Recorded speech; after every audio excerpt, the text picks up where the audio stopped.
Hello, ഇതാ പുറത്തുനിന്ന് കാണുന്ന പോലെ അല്ലാട്ടോ ഈ മൂന്ന് കുട്ടീസിനെ നോക്കി വീട്ടിലിരിക്കണത്.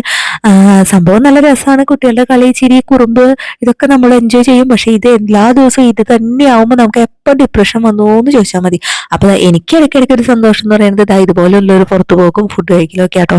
മെയിനായിട്ട് ഫുഡ് കഴിക്കാൻ തന്നെയല്ല, എന്നാലും ഒരു സന്തോഷം എല്ലാവരും കൂടെ ഒന്ന് പുറത്തു പോയി ഫുഡൊക്കെ കഴിച്ച് മെയിനായിട്ട് പാത്രം കഴുകണ്ടല്ലോ, അത് തന്നെ ഏറ്റവും വലിയ സന്തോഷം.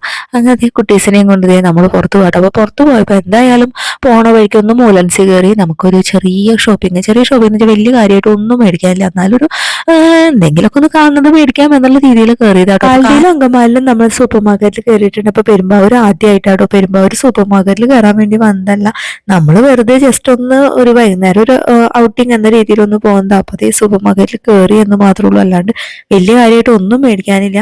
പിന്നെ കുറച്ച് സാധനങ്ങൾ കണ്ടത് തോന്നിയതൊക്കെ എടുത്ത് തിരിച്ചു വന്നു. അപ്പൊ ഇവരെയും കൊണ്ട് പോകുന്ന കഴിഞ്ഞാൽ മെയിൻ പ്രശ്നം എന്താണെന്ന് വെച്ചാൽ ഇവര് കണ്ടതൊക്കെ എടുത്ത് നമ്മുടെ ട്രെയിലിടും. അവസാനം നമ്മൾ ബില്ലിങ്ങിന്റെ സമയത്ത് എത്തുമ്പോൾ ഒക്കെ മാറ്റും. അങ്ങനെ അതൊക്കെ മേടിച്ചതേ തിരിച്ചു വരുന്ന വഴിക്ക് നമ്മളൊരു കുഴിമന്തി ഷോപ്പ് കണ്ടപ്പോൾ അവിടെ നിർത്തി. എന്റെ ചേട്ടൻ സൗദിയിലായിരുന്നത് കൊണ്ട് തന്നെ എല്ലാ വെള്ളിയാഴ്ചയും വരുമ്പോൾ പുള്ളിക്ക് കഫ്സയുടെ ഒരു നൊസ്റ്റാൾജിയ വരും. അപ്പൊ ഇവിടെ കഫ്സയ്ക്ക് പകരം കുഴിമന്തിയാണല്ലോ. അപ്പൊ അത് കാരണം കൊണ്ട് നമ്മളെ കുട്ടീസിനെയും കൊണ്ട് നമ്മൾ പോയി കുഴിമന്തി കഴിച്ചിട്ടു. അപ്പൊ ആദ്യമൊന്നും എനിക്ക് ഇതിന്റെ ടേസ്റ്റ് ഇഷ്ടമല്ലായിരുന്നു, ഇപ്പതേ കഴിച്ച് ശീലം. അപ്പൊ എല്ലാ ഞായറാഴ്ച ഞങ്ങൾക്ക് കുഴിമന്തി കേട്ടോ. അങ്ങനെ കുഴിമന്തിയൊക്കെ കഴിച്ച് വയറൊക്കെ നിറച്ചപ്പോൾ എല്ലാവർക്കും നല്ല വിശപ്പുണ്ട്. ഗൗരി പക്ഷെ ഉറങ്ങി കേട്ടോ. ഗൗരിക്ക് ഞാൻ ഫുഡ് കൊടുത്തിട്ടാണ് കൊണ്ടുപോയി, അത് കാരണം കൊണ്ട് ഗൗരി വേഗം കിടന്ന് ഉറങ്ങി.